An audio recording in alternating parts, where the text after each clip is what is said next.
Hello everyone and welcome back to the channel. In today's video I'm going to be scaping this super small nano aquarium.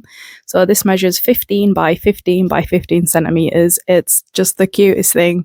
And I just really love small tanks. I love the idea of like a desktop aquarium, something that doesn't need a filter or a heater. It just relies on a good substrate system and lots of plants. So the first thing we're going to do is create a barrier with some rock, and the rock that I've chosen is Sirius stone.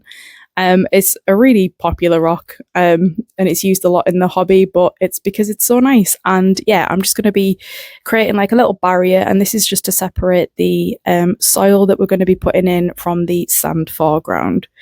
You can kind of just place these in any old way, but what I like to try and do is make it so that the strata lines, these are the natural lines and the sort of like natural nooks and crannies in the rock, so that they kind of continue from each other. I feel like it just makes it look a little bit more natural and perhaps a little bit more how you would see it in nature. That's definitely not to say that it's always like that, and you can use this to your advantage in some instances as well. You can make them go against each other and create things like tension in your scape, but yeah, this is far too small for any of that, so I'm literally just chucking a few rocks in and seeing how it looks. I'm trying not to do it in a total straight line because that probably would just look boring if anything, so I'm just using lots of different sizes and sort of like creating a bit of an uneven barrier in the aquarium.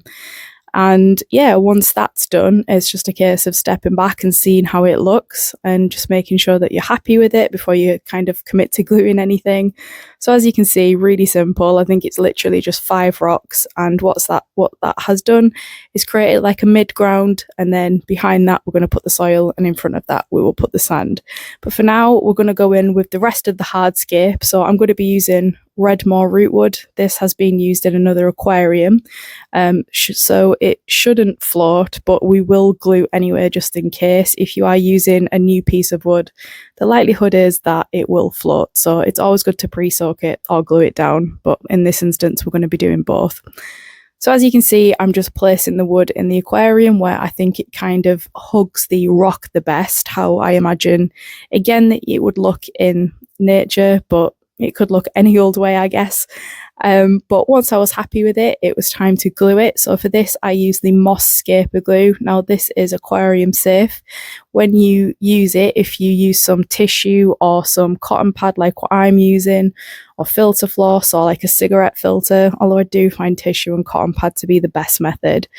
But if you push that in between the gap, where there's a sort of contact point between the rock and the wood, and then you just cover that in this super glue, it creates almost like a hard plastic, and it just forms this really strong bond, and it just means that nothing's going to float, and if you knock it during maintenance, it will be fine. So as you can see, we have just filled the back with some aquarium soil. You can use soil or powder. I used powder just because it's what I had lying around. But powder is generally better for nano tanks because the grain size is smaller, so it helps keep the scale. And in the front, we've just gone in with some sand. And all I'm doing there is just using a brush just to kind of brush it up against the rock, and just to make sure that it's kind of creating a strong sort of like a little barrier to stop the soil rolling underneath and coming into the sand foreground. What you can do, and what I did do, but I didn't press record, is use a little bit of filter floss to sort of like fill the gaps. And again, this just kind of prevents that happening. It's not a problem, but it is really annoying, especially when it comes to maintenance with soil rolling into the sand.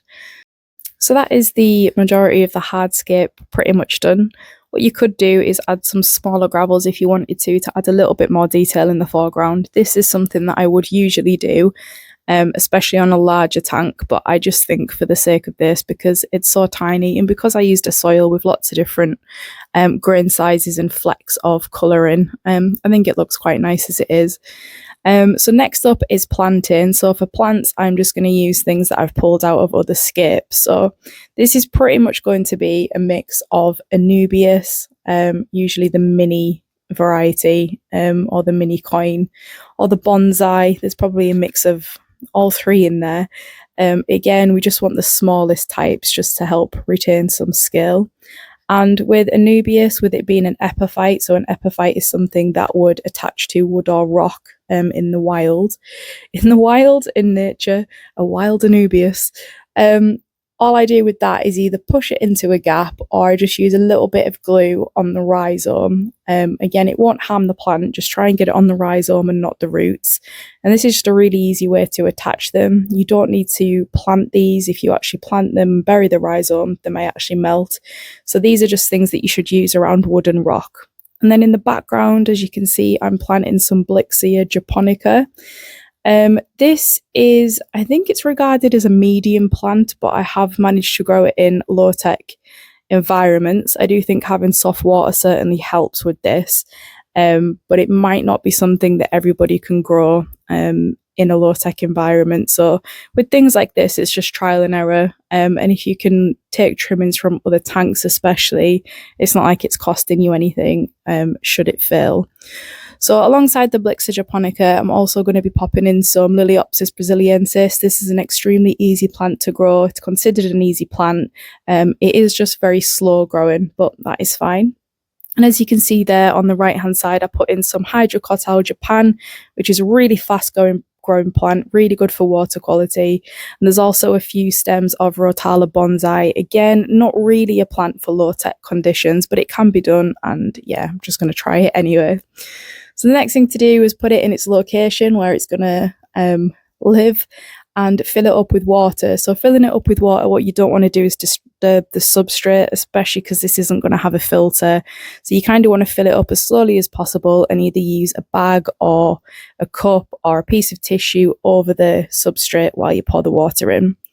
So it's been a couple of days now, and normally I wouldn't do this, but I'm kind of just showing it to you guys as a step-by-step.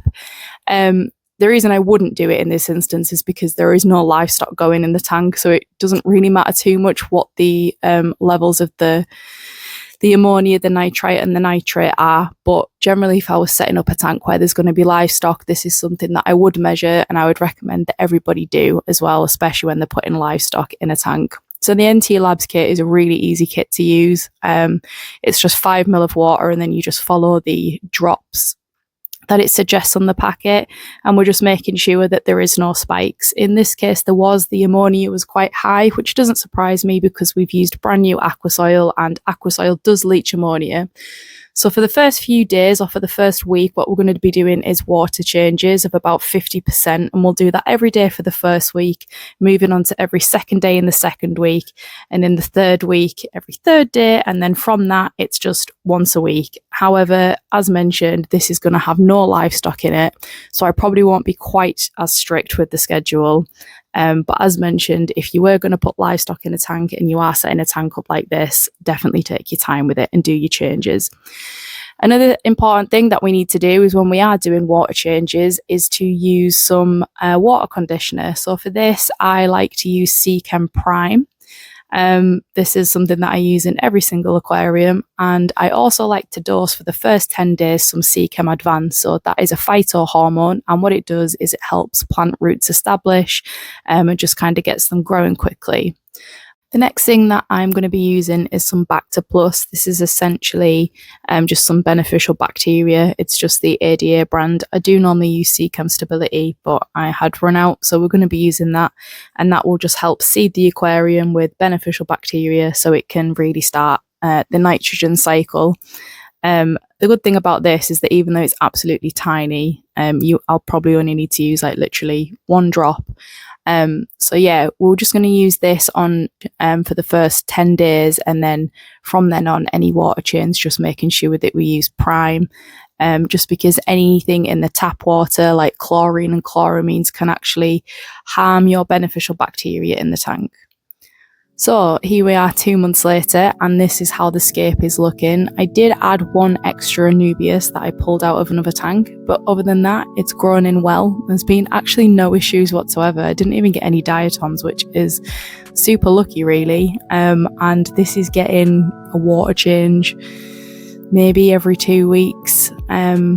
So yeah, I just think it's a really cute little desktop aquarium. The only thing that I would put in here is snails. In fact, I think there is some snails in here that have hitchhiked in on other plants, but that is fine. They are helping keep it clean.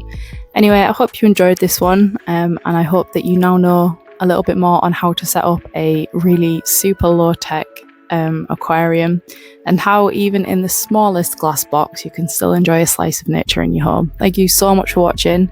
I know it's been a while since I've uploaded, but I really appreciate it, and I will see you on the next one.